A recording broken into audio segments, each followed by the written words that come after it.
Jueces capítulo 16, versículo 15 en adelante.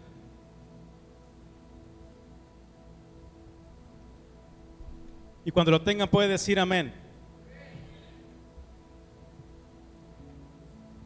Amén, ya lo tenemos todos. Le voy a dar lectura, hermano, me sigue con su vista. Voy a leer del versículo 15 al versículo 21. Es una historia que yo creo que la mayoría conocemos. La palabra de Dios se lee en el nombre del Padre, del Hijo y del Espíritu Santo. Y ella le dijo: ¿cómo dices, yo te amo, cuando tu corazón no está conmigo? Ya me has engañado 3 veces y no me has descubierto aún en qué consiste tu gran fuerza. Y aconteció que, presionándole ella cada día con sus palabras, importunándole, su alma fue reducida a mortal angustia. Le descubrió pues todo su corazón y le dijo: nunca a mi cabeza llegó navaja, porque soy nazareo de Dios desde el vientre de mi madre. Si fuere rapado, mi fuerza se apartará de mí y me debilitaré y seré como todos los hombres. Viendo Dalila que él le había descubierto todo su corazón, envió a llamar a los principales de los filisteos, diciendo: venid esta vez, porque él me ha descubierto todo su corazón. Y los principales de los filisteos vinieron a ella, trayendo en su mano el dinero. Y ella hizo de que él se durmiese sobre sus rodillas, y llamó a un hombre, quien le rapó las 7 guedejas de su cabeza, y ella comenzó a afligirlo, pues su fuerza se apartó de él. Y le dijo: Sansón, los filisteos sobre ti. Y luego que despertó él de su sueño, se dijo: esta vez saldré como las otras y me escaparé. Pero él no sabía que Jehová ya se había apartado de él. Mas los filisteos le echaron mano y le sacaron los ojos, y le llevaron a Gaza y le ataron con cadenas para que moliese en la cárcel. Amén. Puede tomar su lugar, por favor.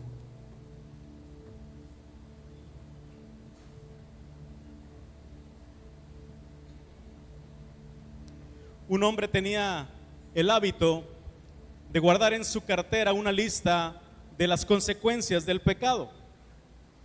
En esta lista había cosas como: el pecado nos roba el gozo, el pecado nos quita la confianza, el pecado contrista el corazón de Dios, el pecado le abre la puerta a otros pecados. Y esta lista que tenía este hombre tenía por lo menos una docena de estas consecuencias del pecado, de estas consecuencias terribles. Y cada vez que este hombre era tentado a desobedecer a Dios, sacaba su cartera y la abría y sacaba la lista de las consecuencias del pecado, y la leía y después se preguntaba: ¿realmente quiero pagar este precio? ¿Me puedo dar el lujo de pagar este precio?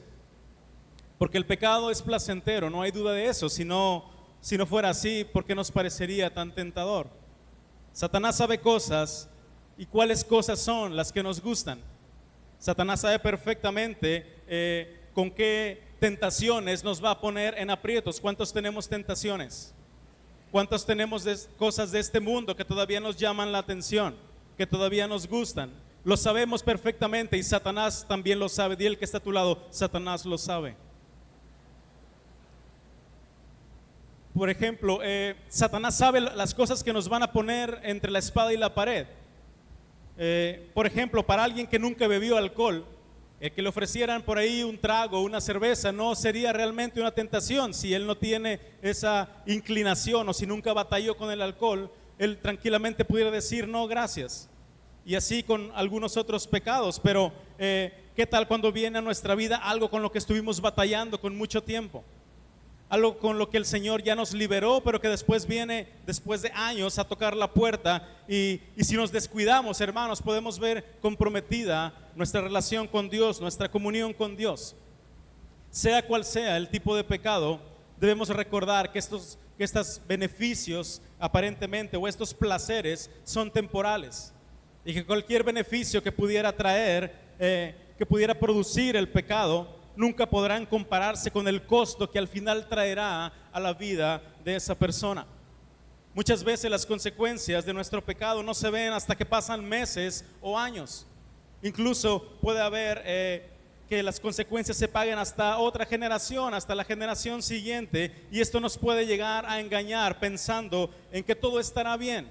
en que podemos tener una vida de pecado y nunca vamos a sufrir las consecuencias, que podemos seguir ofendiendo a Dios en aparente beneficio o en aparente tranquilidad.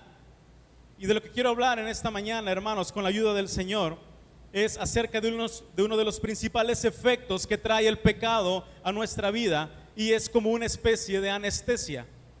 Una especie de anestesia que va poco a poco endureciendo el corazón, una anestesia que va cauterizando la mente, que va golpeando la conciencia hasta adormecerla, de tal modo que llega el punto en que esa persona está tan acostumbrada a un estilo de vida que no se da cuenta de la terrible situación en la que está metido. Eso le pasó a Sansón, hermanos, y yo creo que el día de hoy él tiene mucho que enseñarnos acerca de este tema. Yo titulé este mensaje: anestesiados por el pecado. Diga conmigo: anestesiados por el pecado. Para los que están anotando, es de gran bendición que lo estén haciendo. Ese es el título del día de hoy. Y quisiera pasar a esta primera parte del mensaje, hermanos. Yo le puse a este punto: el problema no era Dalila. Ese es el primer punto del día de hoy. El problema no era Dalila. Y quisiera contar un poco del contexto de la historia para que entendamos mejor al final de lo que estamos hablando, hermanos. La historia de Sansón. ¿Cuántos han escuchado la historia de Sansón? Yo creo que es de las historias más contadas, ¿verdad? Incluso desde Bethania Kids o desde que estábamos por ahí quizá en las clases de niños. Esta historia siempre, ¿verdad? La historia de Sansón. Pero la historia de Sansón, hermanos, es mucho más que la increíble historia de aquel hombre que mató otros 1000 hombres con la quijada de un burro. La historia de Sansón es mucho más que la historia del hombre más fuerte de toda la historia. Es una vida contrastante que cuenta efectivamente la historia del hombre más fuerte de la historia, pero que mostró una debilidad infantil cuando se le presentó la tentación que finalmente terminó con su vida. Estos pasajes, hermanos, nos enseñan sobre la humildad, nos enseña sobre la dependencia de Dios, y también hace un paralelismo con la vida de nuestro Señor Jesucristo. Nos enseña también las consecuencias del orgullo, y a través de la vida de Sansón podemos aprender los peligros del pecado y cuál es la fuente de la verdadera fuerza. De eso estaremos hablando en esta mañana. La vida de Sansón, hermanos, no es muy diferente a la de los grandes hombres y mujeres de Dios que leemos en la palabra. Un nacimiento milagroso. Usted recuerda que los padres de Sansón, o aquel momento, aquellos hombres no podían tener hijos hasta que se les apareció un ángel, les anunció que pronto iba a nacer uno. Y Dios dispuso el nacimiento de Sansón con un propósito divino, como el propósito que tenemos cada uno de nosotros, demostrando que el Señor sabía y que había preparado un destino único como juez y libertador de Israel. Este era el destino de Sansón. Este fue el propósito por el cual aquellos padres recibieron la promesa y después el cumplimiento de la promesa de ese niño consagrado al Señor. Pero sin lugar a dudas, y el toque distintivo de Sansón que todos conocemos, era una fuerza descomunal, una increíble fuerza. Fue un don de Dios otorgado mediante el voto de los nazareos, que consistía en no cortar el cabello, en que nunca debía pasarse navaja sobre su cabeza, como dice este capítulo 16. Sansón tenía un llamado hermoso de parte de Dios.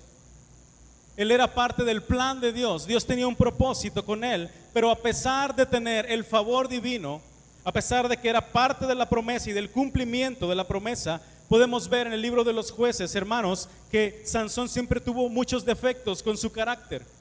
Siempre estuvo batallando con diferentes cosas. Sansón era alguien impulsivo. Sansón era alguien que mostraba debilidad por la tentación, que desde antes de que se consumara esa caída en el momento con Dalila, él ya mostraba debilidad, que sucumbía ante las tentaciones. Este hombre vivía navegando entre la gracia de Dios y la sutileza del pecado, porque el pecado es sutil, porque el pecado entra así como no queriendo, así como que pasando desapercibido. Y ahí estaba Sansón viviendo entre la gracia de Dios, entre el favor divino, entre todo lo que Dios le había prometido, pero también escuchando de repente la voz sutil del pecado. ¿Cuántos hemos escuchado la voz del pecado? Y es sutil, hermano, y la voz del pecado es agradable a los oídos. Y Y la imagen del pecado es codiciable a la vista, como le pareció a Eva aquel fruto en el huerto del Edén. Mucha gente piensa que la desgracia de Sansón fue Dalila, pero no podemos ser tan simples como para pensar eso. Tenemos que ir mucho más allá, hermanos, y ver lo que pasó. El problema de Sansón no era Dalila, sino todos los años que pasó antes desobedeciendo a Dios, coqueteando con el pecado. Todos los años que pasó en desobediencia, que lo adormecieron, como dijimos al principio, que lo anestesiaron al pecado. Él se acostumbró a ir pecando, hermanos, sin ninguna consecuencia aparente. Y quisiera que fuera conmigo al libro de Proverbios, capítulo 9, versículo 17 y 18.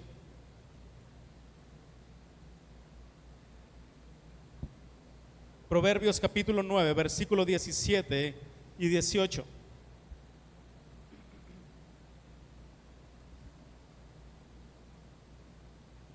¿Ya lo tenemos?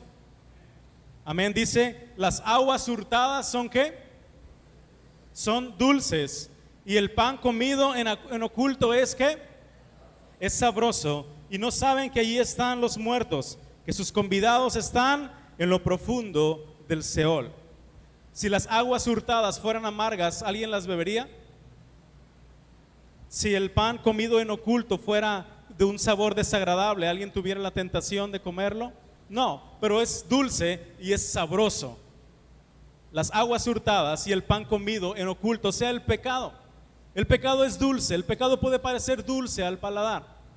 El momento de estar inmiscuido en el pecado puede parecer sabroso.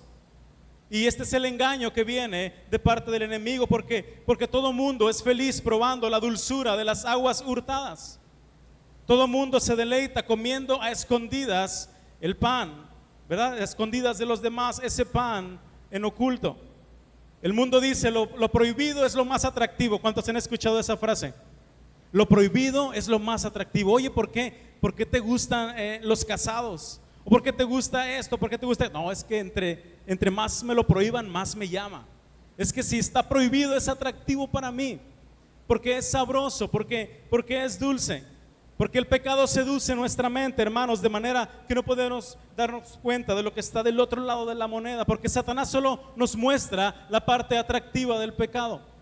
Satanás solo nos muestra los efectos inmediatos del pecado. Pero una vez lo dijimos, que el pecado es como esas tarjetas de crédito, ¿verdad? Disfruta ahora, pero después vas a pagar, y con intereses. Dile al que está a tu lado, no pagues con intereses.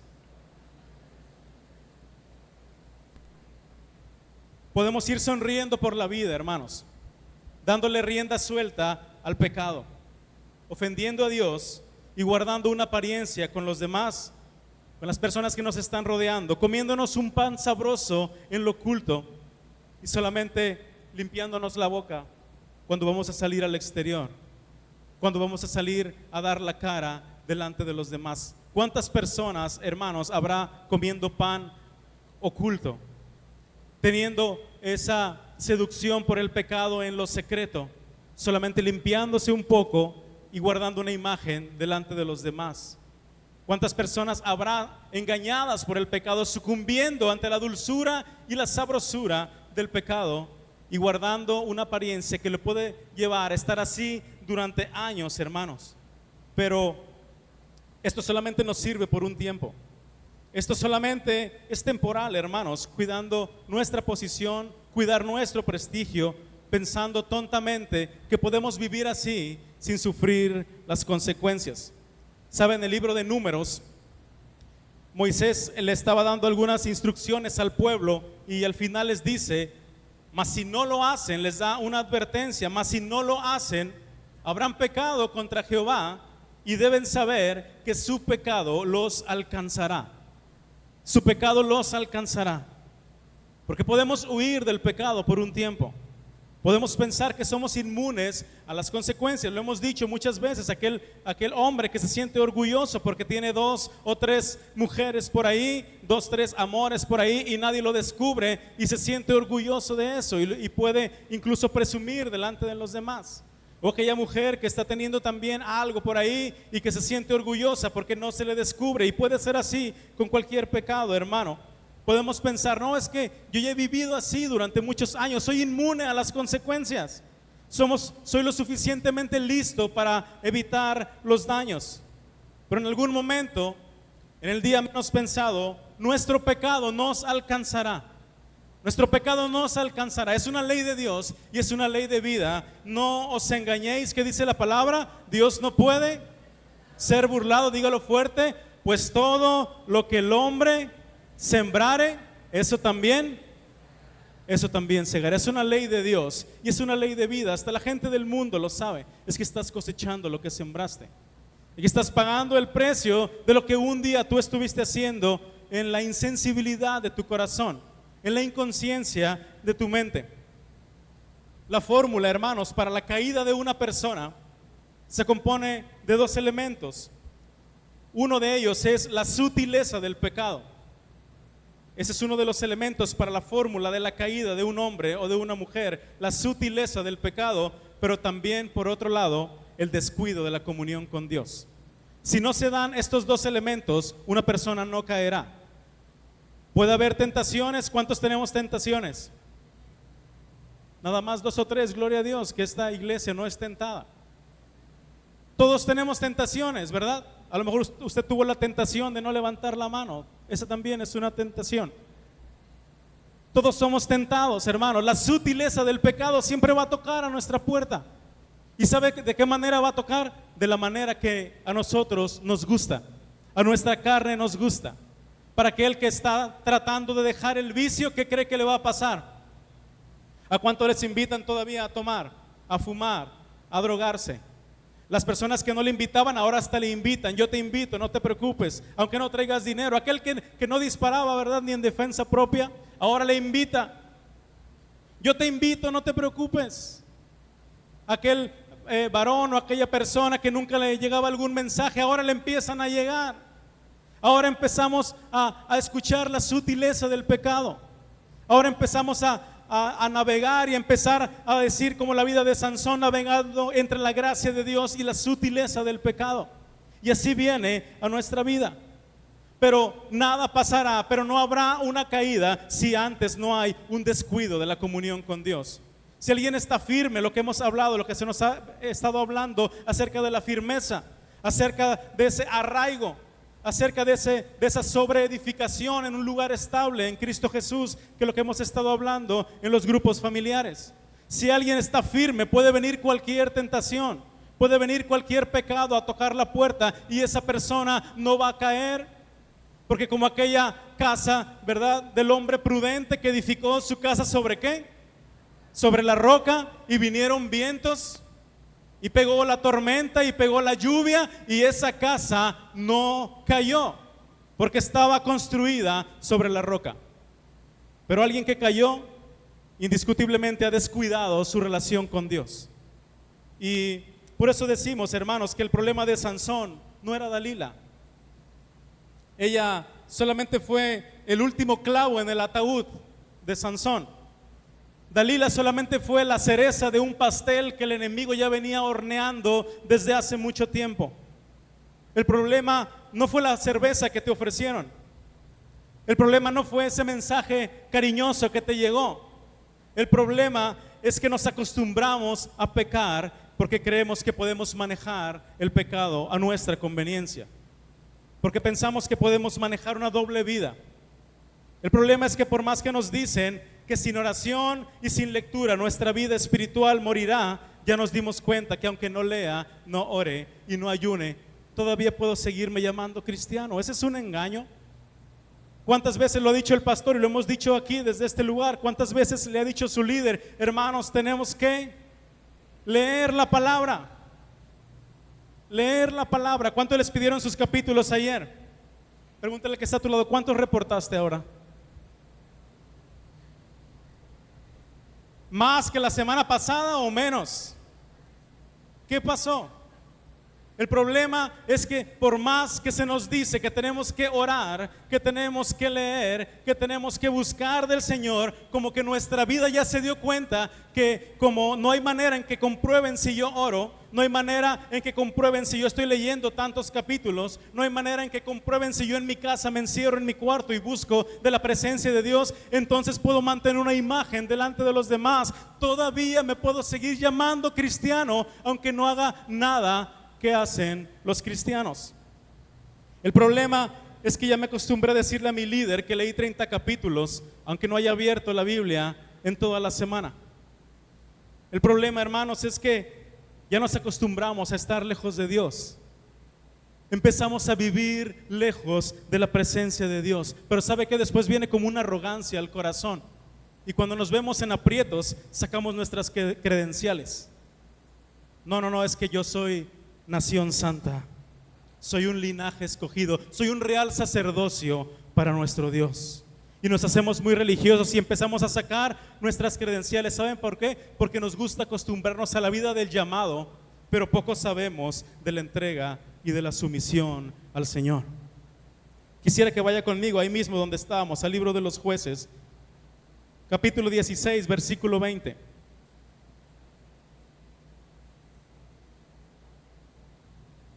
Jueces 16, versículo 20. Dice, y le dijo Sansón, los filisteos sobre ti. Y luego que despertó él de su sueño, se dijo, ¿qué dijo? Dígalo fuerte. Esta vez saldré como las otras y me escaparé. Pero luego viene una sentencia terrible, dice, pero él no sabía que Jehová ya se había apartado de él. Sabe, hermano, esta es una de las frases más tristes y más trágicas que podemos leer en toda la Biblia. Pero él no sabía que Jehová ya se había apartado de él. Pero él no sabía que Jehová ya se había apartado de él. El problema de Sansón no eran las mujeres, no inicialmente. El problema es que él se creía invencible por el llamado que tenía. El problema no es que nos durmamos en las piernas de Dalila, sino todos los años que hemos estado dormidos en lugar de velar y orar para que no caigamos en tentación. Sansón estaba tan acostumbrado a esa vida que cuando llegó la tentación, esa tentación que estaba diseñada para destruir su vida, él ni siquiera se dio cuenta. Ni siquiera supo cuando el Espíritu de Dios ya lo había abandonado. Y surgen preguntas, hermanos, y yo me preguntaba mientras estaba haciendo este bosquejo, ¿qué tan lejos de Dios tuvo que haber estado Sansón para que cuando el Señor lo dejó, él ni siquiera se diera cuenta? Qué tan acostumbrado, qué tan anestesiado por el pecado estaba Sansón, que cuando el Señor dejó a un juez y a un sacerdote, alguien que estaba llamado para ser libertador de Israel, alguien que tenía el favor divino, alguien que había sido consagrado desde antes del vientre de su madre, alguien que era una parte de una promesa, qué tan lejos pudo haber estado, qué tan cauterizada su mente y tan insensible su corazón para no notar que Dios ya no estaba con él. Una persona que supuestamente era un nazareo, que era alguien que estaba consagrado a Dios. ¿Por qué no lo notó? Porque lo de Sansón, hermanos, no fue una caída repentina. Fue el resultado de una vida alejada de Dios. Y esta es la campana, la trompeta que yo quiero sonar en este día, hermanos. Que si alguno de nosotros estamos acostumbrados a vivir lejos de la palabra de Dios, si alguien está acostumbrado a vivir lejos del lugar de oración, si alguien está acostumbrado a vivir lejos de su relación, de su comunión con Dios, cumpliendo solamente con lo que los demás pueden ver, pero viviendo en falsedad, al final nuestro destino será el mismo que el de Sansón.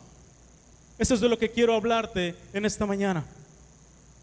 Mucho potencial desperdiciado. ¿Qué tanto potencial tenía Sansón? Imagínese todo lo que el Señor le había dado. Tenía el favor divino. ¿Y cuántas veces podemos ver esto en otras personas que nos queremos arrancar por ahí los pelos y decir cuánto potencial? Escuchamos hablar a alguien, escuchamos expresarse a alguien, vemos cómo el Señor puede usar a alguien y decimos cuánto potencial desperdiciado. Muchos hombres y mujeres con llamados impresionantes de parte de Dios, llenos de dones y talentos. Alguien puede estar por ahí sentado y tener más dones y talentos que cualquiera de los que estamos en este lugar, pero sin una verdadera comunión con Dios, todo eso se va por la alcantarilla, porque eso es la base de nuestra fe. Es el fundamento de nuestra vida, nuestra comunión con Dios. Por eso vemos tantas caídas. Por eso vemos tantos casos de creyentes que quisieron enfrentar a sus enemigos con la fuerza de sus músculos y terminaron sin ojos y siendo la burla de todos los demás.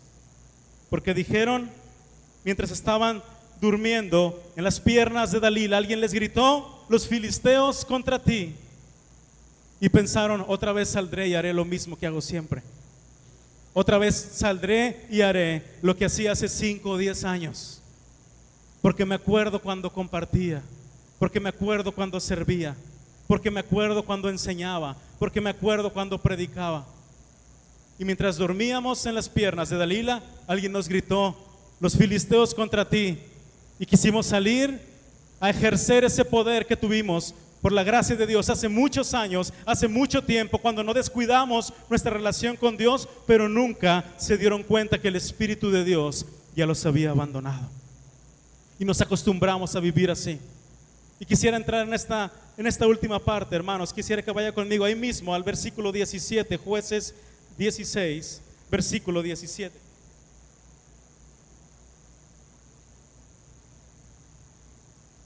Y yo le puse a este segundo punto: el secreto de tu fuerza.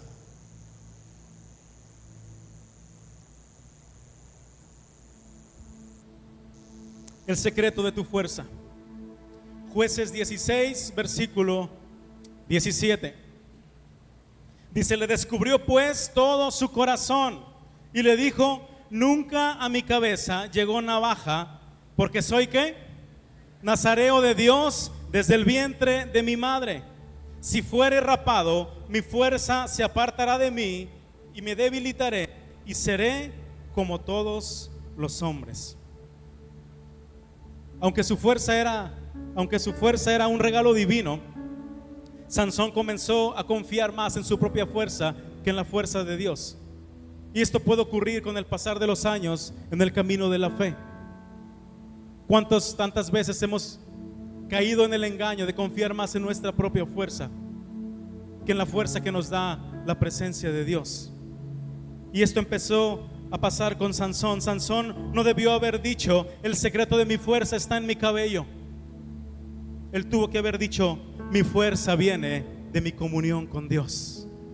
Eso es lo que me hace fuerte. Eso es lo que mantiene firme. Eso es lo que me ha consagrado desde el vientre de mi madre. Cuando le preguntó Dalila: ¿cuál es el secreto de tu fuerza? Él tuvo que haber dicho: es que soy un hombre íntegro de parte de Dios. Es que toda mi vida he tratado de guardarme. Es que toda mi vida he tratado de guardar la ley de Dios. Pero él dijo: el secreto de mi fuerza ¿está dónde? Está en mi cabello. Pero el cabello, hermanos, sin cortar, era como una señal externa de un hombre consagrado a Dios, o de lo que debía ser un hombre consagrado a Dios. Decir, hermanos, mi fuerza está en mi cabello, es como si alguien dijera: mi fuerza está en que sé tocar un instrumento, en que sé tocar muy bien, en que sé cantar muy bien.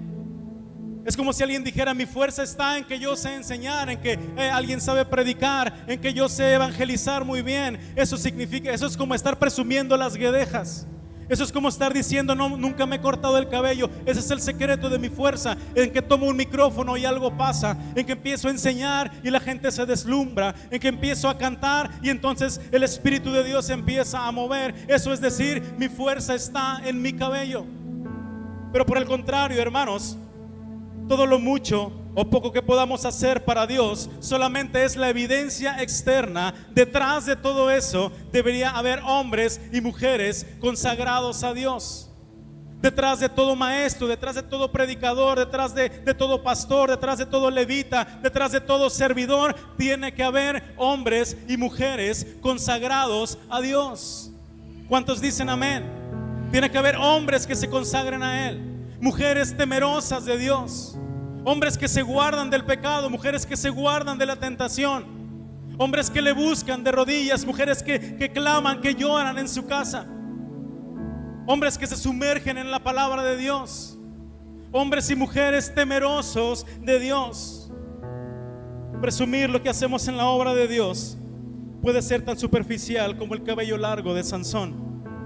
Podemos estar orgullosos de nuestro llamado, pero con una vida de pecado que no resistirá la tentación cuando se presente. ¿Sabe, hermano? El principal problema de la iglesia en nuestros días, de la iglesia en general, es el desprecio por la presencia de Dios. En el Antiguo Testamento, el símbolo de la presencia de Dios, ¿cuál era? ¿Se acuerda cuál era el símbolo de la presencia de Dios que traía ahí el pueblo? El arca. El arca del pacto era el símbolo de la presencia de Dios. Donde estaba el arca, estaba el poder de Dios. Donde estaba el arca, estaba la presencia de Dios, y significaba una victoria segura para Israel. Pero cuando Israel pecó y se fue la presencia de Dios, recuerda que quisieron tomar el arca como si fuera un amuleto, y le quisieron usar así contra los filisteos, y pensaron tontamente que ganarían, pero el pueblo fue derrotado, el arca fue robada, y el pueblo de Israel empezó a pagar consecuencias terribles. Porque la presencia de Dios no es algo acumulable, hermanos. No es algo que podamos decir, la presencia de Dios estuvo ayer conmigo y va a estar hoy también, y el día de mañana también estará.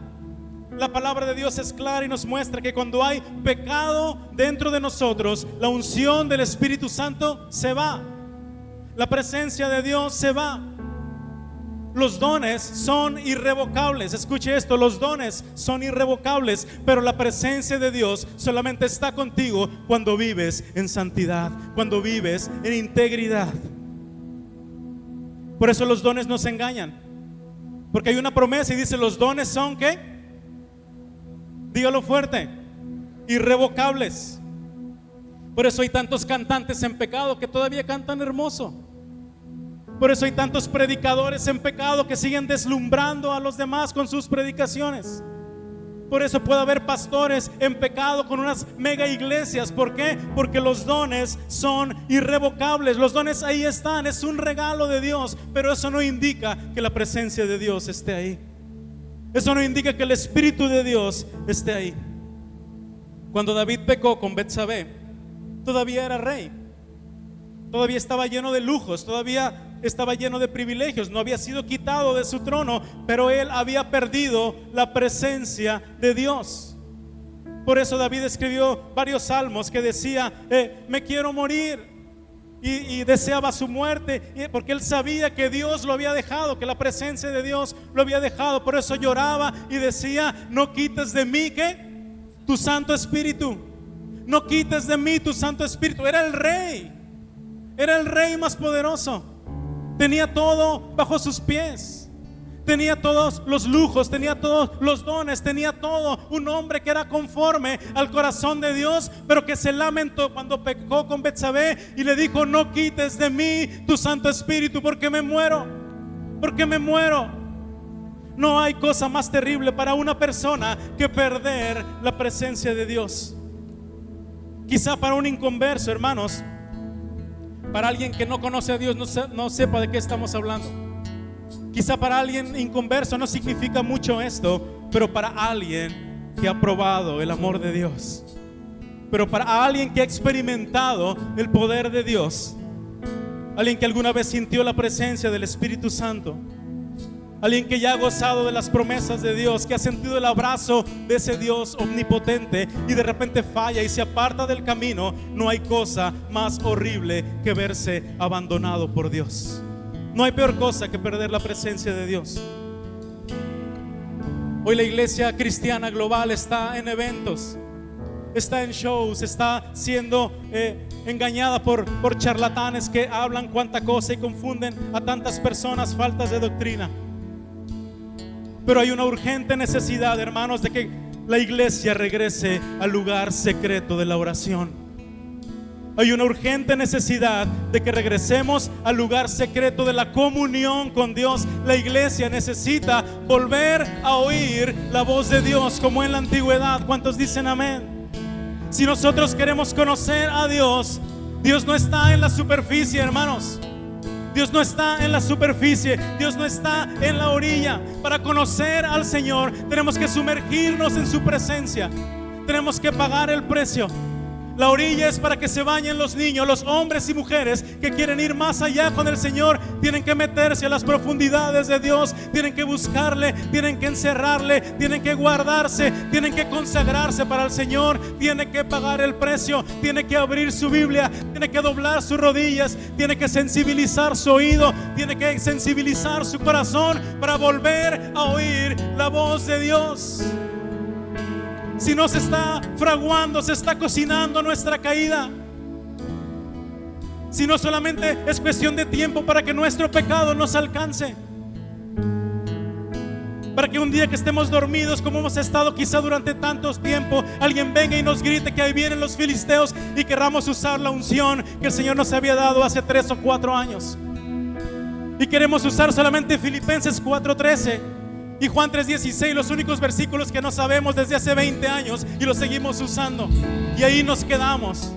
Y creemos que con eso vamos a vencer la tentación de un rival poderoso, de un rival que nos conoce, de un rival que no descansa, de un enemigo de nuestras almas que viene a robar, a matar y a destruir mientras nosotros estamos dormidos en las piernas de Dalila. Ese es el problema de la iglesia. Y quiero terminar con esto. Daniel Nash era el intercesor de un evangelista muy famoso llamado Charles Finney. Este hombre fue de los hombres más poderosos, de los hombres más usados, Charles Finney, pero tenía un intercesor que se llamaba Daniel Nash. Este hombre llegaba 2 semanas antes a la ciudad donde iba a ser la campaña evangelística. Y llegaba y se encerraba en un cuarto de hotel y oraba y ayunaba por 2 semanas y no salía de ese cuarto. Y cuando llegaba el gran evangelista, cuando llegaba Charles Finney, había milagros, había sanidades, había un poder de Dios impresionante. 100,000 personas reunidas en los estadios, en los auditorios, en los parques. Las personas venían y se entregaban al Señor. Pero algo pasó cuando murió Daniel Nash. Cuando Daniel Nash murió, se terminó el ministerio de Charles Finney, porque el poder no estaba en Charles Finney. El poder estaba en las rodillas de Daniel Nash. ¿Y sabe qué? El poder sigue estando en las rodillas. Yo no sé si alguien está entendiendo el mensaje. Dile que está a tu lado: el poder sigue estando en las rodillas. El poder sigue estando en las rodillas. El poder sigue estando en aquellos que le buscan, en aquellos que le aman, en aquellos que se consagran, en aquellos que pagan el precio. La iglesia necesita regresar al lugar secreto de la oración. La iglesia necesita empezar a doblar sus rodillas, levantar sus manos, entregar toda su humanidad delante de Él, y entonces veremos el poder de Dios. Y entonces veremos las almas convertidas, y entonces veremos los enfermos sanados, y entonces veremos matrimonios restaurados, y entonces veremos cadenas de vicio que se rompe cuando doblemos nuestras rodillas, porque el poder sigue estando en las rodillas de hombres y mujeres temerosos de Dios que pagan el precio, que pagan el precio. ¿Cuántos dicen amén? ¿Cuántos dicen amén? ¿Alguien puede dar un fuerte aplauso a Dios por eso?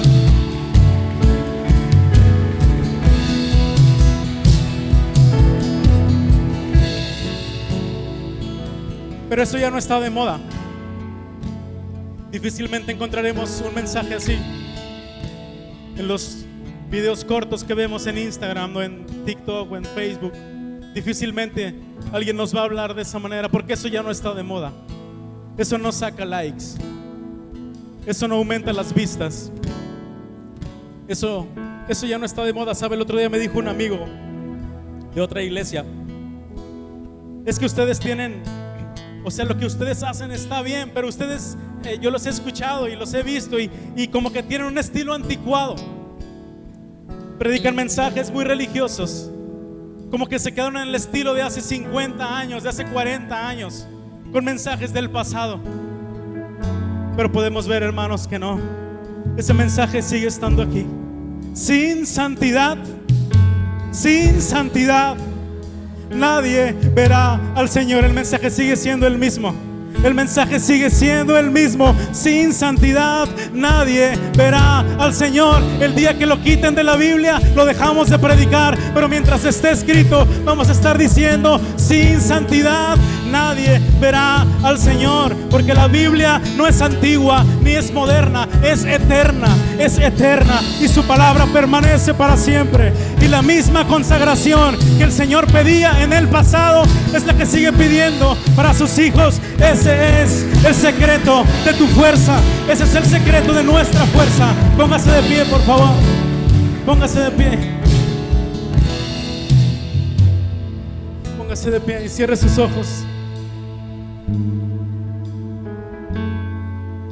Hoy el Señor te está llamando a que regreses a su comunión.